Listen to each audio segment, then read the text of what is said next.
Aqui não faz muito tempo, diziam, em um pequeno pedaço de pano, fabricado no Japão, durante a guerra. Eles o jogavam no chão e andavam por aí, patriotas. E agora você paga um preço mais alto por isso do que por qualquer outra coisa que compre no país. O que aconteceu? Isso pagará pela vida daqueles rapazes que morreram lá? Certamente que não. O que é isso? Não importa o quanto você lute pelas coisas materiais, você está indo, isso não significará nada. Vai se tornar inseguro, mas há uma luta em que você pode entrar e ganhar terreno que nunca poderá ser tirado de você.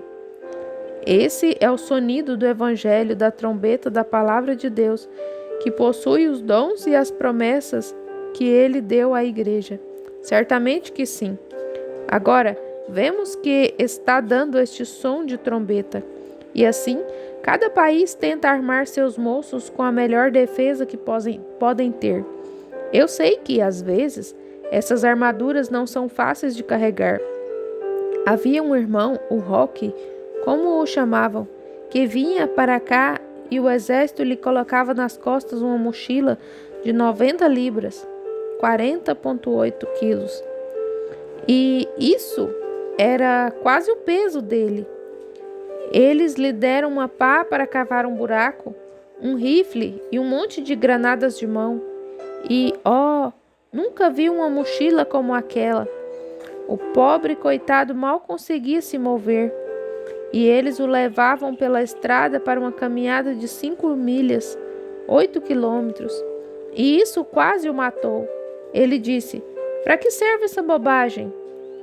Para que eu preciso desse capacete tão grande?" Agora veja, o exército sabe que ele vai precisar daquilo algum dia. Para que preciso de uma pá aqui na estrada andando? É melhor se acostumar a usá-la. Você pode precisar dela. O governo não vai fornecer nada a menos que você saiba. Eles sabem que você vai precisar usá-la. É preciso treinar para aquilo. Eles encontram as melhores coisas que podem encontrar para protegê-lo, porque estão interessados na nação. Eles estão interessados em que você seja fortificado da melhor forma possível. Fique longe das balas. Sempre foi assim. Isso começou no Jardim do Éden, e Deus treina a sua igreja. Vocês sabem, sempre temos que melhorar. Agora, os velhos aviões que usávamos lá na Primeira Guerra Mundial, na Segunda Guerra Mundial, aqueles pequenos aviões de combate estavam completamente ultrapassados quando lançaram aqueles grandes e bonitos superaviões que eles tinham. Eles não eram nada, e agora, os que eles usaram nessa última guerra, agora já estão obsoletos. Já não precisam mais deles. Eles têm jatos e, veja, estão sempre tentando melhorar as coisas para a defesa. Mas sabe de uma coisa? Deus não precisa melhorar. Deus deu aos seus filhos, seus soldados, a melhor coisa que poderia lhes dar. Quando deu, o que ele lhes deu? Ele lhes deu sua palavra no Jardim do Éden, e o homem deveria se fortificar atrás da palavra de Deus, e nenhum demônio poderia tocá-lo. Fique na palavra. Pois bem, o espião inimigo, Satanás, tentou descobrir o que poderia fazer para invadir isso. Então ele sabia que não poderia sair e enganá-la, por isso a única coisa que poderia fazer era levá-la a arrazoar. E o que Deus usa hoje para fortificar sua igreja é sua palavra. E Satanás vem com o poder do arrazoamento. Satanás sabia que essa era a brecha. Esse era o lugar em que as pessoas transgrediriam mais facilmente. Era pelo arrazoamento.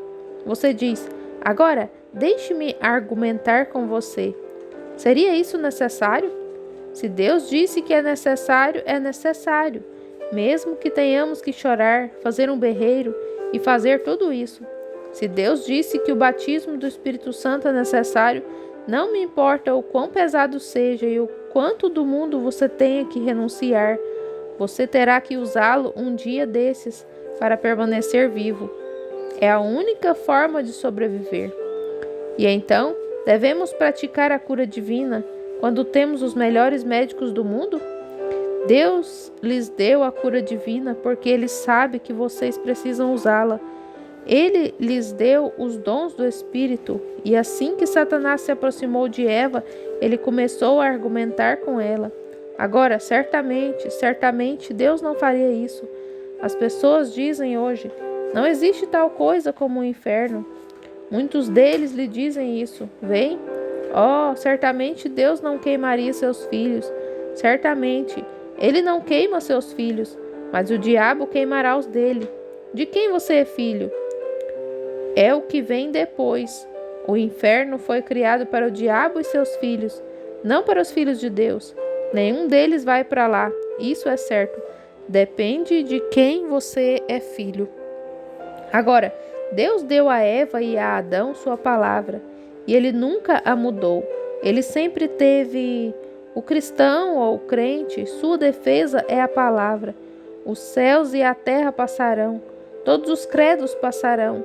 Toda denominação falhará, toda nação afundará, mas a palavra de Deus permanecerá eternamente.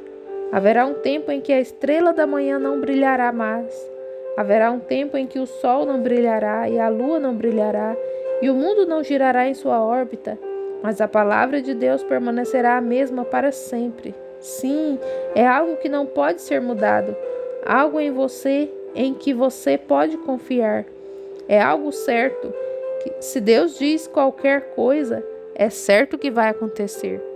Se Ele disse no Jardim do Éden que enviaria o Messias como um redentor, era certo que isso aconteceria.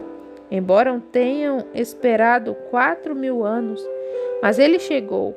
Ele tinha que vir porque era uma palavra prometida por Deus.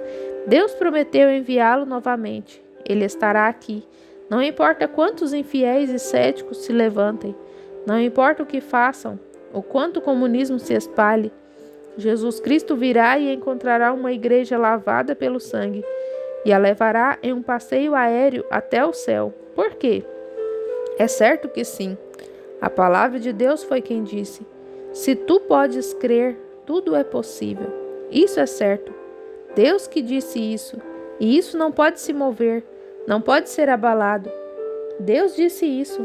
Se você tão somente ficar com isso agora e tiver fé, crer, este não é um sonido incerto.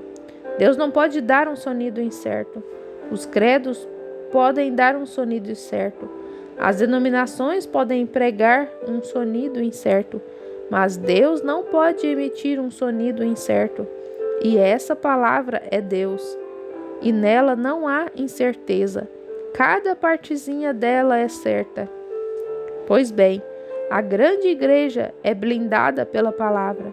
Agora, quando Jesus veio, ele usou essa mesma armadura? Certamente que sim.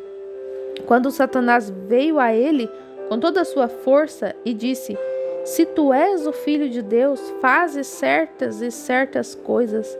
Ele respondeu: está escrito. De volta à palavra, Satanás elevou um pouco mais a tentação. Porém, Jesus, de volta à palavra, declarou: está escrito. E ali ele permaneceu sobre essa palavra, dando-nos um exemplo. Como ele disse em São João 14:13, eu vos dei o exemplo. E esse é um exemplo que devemos enfaticamente, que devemos perfeitamente colocar nossa confiança na palavra de Deus, que tudo mais seja uma mentira. Espaço em branco na fita.